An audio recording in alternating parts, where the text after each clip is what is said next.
যে কোনো ড্রেসের সাথে প্যান্ট কাটিং প্যান্ট পরলে অনেক বেশি ভালো লাগে। হ্যালো এভরিওয়ান, আসসালামু আলাইকুম। আজকে আমি আপনাদের দেখাবো কিভাবে প্যান্ট কাটিং প্যান্ট সহজে মেক করতে পারবেন। প্রথমে আমি দুটি পার্ট এক করে হাইয়ের অংশটুকু সেলাই করে নিচ্ছি। এখানে দুই পাশেই হাইয়ের সেলাইটা দিয়ে দিয়েছি। এরপর আমি ফিতার জন্য 2 ইঞ্চি পরিমাণ গাঁটটা সেলাই করে নিয়েছি। আমি এখানে রাবার ইউজ করব না, তাই আমি এভাবেই সেলাইটা করে নিয়েছি। এরপর আমি কাপড়টাকে লম্বাভাবে সমান করে নিয়েছি। এখন আমি মাঝ বরাবর 1/2 ইঞ্চি করে কাপড় রেখে সেলাই করে নিয়েছি। এই সেলাইয়ের কাজটা একটু আস্তে আস্তে করবেন, যাতে করে সবখানেই 1/2 ইঞ্চি করে কাপড় থাকে, তাহলে দেখতে কিন্তু অনেক বেশি সুন্দর লাগবে। সম্পূর্ণ সেলাই করা হয়ে গিয়েছে। এখন এটার উপর চাপ সেলাই দিতে হবে। এখানে একটা জিনিস অবশ্যই খেয়াল রাখবেন, যাতে করে নিচের কাপড়টা এক পাশেই থাকে, দুই পাশে যেন না যায়। দুই পাশে গেলে আপনার সেলাইটা এখানে মিশবে না, দেখতেও ভালো লাগবে না। দেখতে দেখতে আমার সম্পূর্ণ সেলাইটাই শেষ হয়ে গিয়েছে। বর্তমান সময়ে প্যান্ট কাটিং সালোয়ার অনেক বেশি প্রচলিত। এটা সবাই পরতে খুব বেশি পছন্দ করে, আর এটি যে কোনো ড্রেসের সাথে পরলে অনেক বেশি সুন্দর লাগে।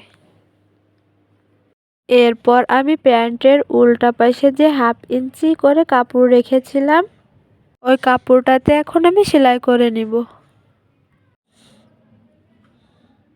এভাবে সেলাই করলে জিন্সের প্যান্টে যেরকম একটা শেপ আছে, ঠিক ওরকমটাই শেপ আসবে, আর দেখতে অনেক বেশি সুন্দর লাগবে। আমি আস্তে আস্তে করে পুরো প্যান্টটাতে সেলাই করে নিয়েছি। ঠিক এভাবেই আমি অন্যটাতেও সেলাই করে নিয়েছি। এখন আমি প্যান্টের কোমরের অংশটি সেলাই করে নিব। এখানে আমি 1 ইঞ্চি পরিমাণ কাপড় রেখে ফিতার ঘাটটি সেলাই করে নিয়েছিলাম। আর এখানে আমি যেহেতু আগে থেকেই ঘাটটি সেলাই করে নিয়েছি, তাই আমার এখন কোনো ঝামেলা হয়নি সেলাই করতে। এরপর আমি প্যান্টের নিচের অংশটি সেলাই করে নিব। এখানে আমি 1.5 ইঞ্চি পরিমাণ কাপড় নিয়েছিলাম, আর এই 1.5 ইঞ্চি পরিমাণ কাপড় নিলে শেপটা অনেক বেশি সুন্দর আসে। প্রথমে আমি এটি হাত দিয়ে ডলে লেবেল করে নিচ্ছিলাম, যাতে করে সেলাইয়ের সময় কোনো অসুবিধা না হয়। এই সেলাইটা যদি বাঁকা হয় তাহলে কিন্তু দেখতে একদমই ভালো লাগবে না, যেহেতু এটি নিচের অংশে থাকবে, তাই এটি অবশ্যই সোজাভাবে সেলাই দেওয়ার চেষ্টা করতে হবে।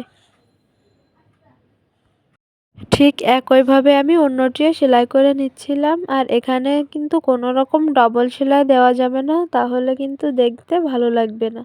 এখানে একটা সেলাই বেশ ভালো লাগে। লাস্ট যে কাজটি করতে হবে সেটি হচ্ছে পুরো প্যান্টটিতে সেলাই করে নিতে হবে। এখানে আমি 7 ইঞ্চি পরিমাণ রেখেছিলাম 1 ইঞ্চি সেলাইয়ের জন্য, আর 6 ইঞ্চি মুহুরির জন্য। আপনারা চাইলে এখানে কম বেশি করেও নিতে পারেন। এরপর আমি পুরো প্যান্টটিতে ডবল করে সেলাই দিয়ে নিচ্ছিলাম, যাতে করে তাড়াতাড়ি ছিঁড়ে না যায় বা সেলাই ছুটে না যায়। আর এই প্যান্টটিতে আমি কোনো রকম পট্টি ব্যবহার করছি না, তাই একটু এখানে বেশি করে সেলাই দিয়ে দিচ্ছিলাম। ফাইনালি আমার সম্পূর্ণ সেলাই করা শেষ হয়ে গিয়েছে। প্যান্টটি দেখতে অনেক বেশি সুন্দর হয়েছে। আজকের ভিডিওটি এখানে শেষ করছি। ভিডিওটি ভালো লাগলে লাইক কমেন্ট শেয়ার করবেন, আর আমার চ্যানেলটি সাবস্ক্রাইব করবেন। আল্লাহ হাফেজ।